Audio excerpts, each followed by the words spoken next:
Natural na luto, walang halong drama. Manot sigurado panalo. Laging may bago, lutong ganado. Hindi lang sa luto tayo matututo. Buhay din ay tunay na totoo.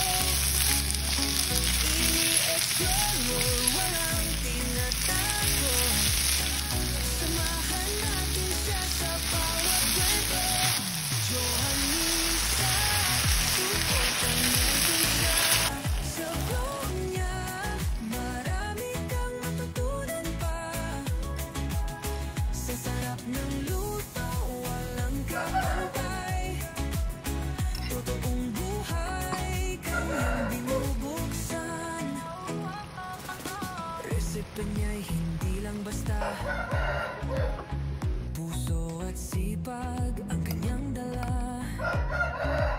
Simple man o espesyal ang pruta, hindi laging may kwento sa bawat sandali. Kaya tara na, huwag mong palampasin lutong Johanisa, ating tangkili.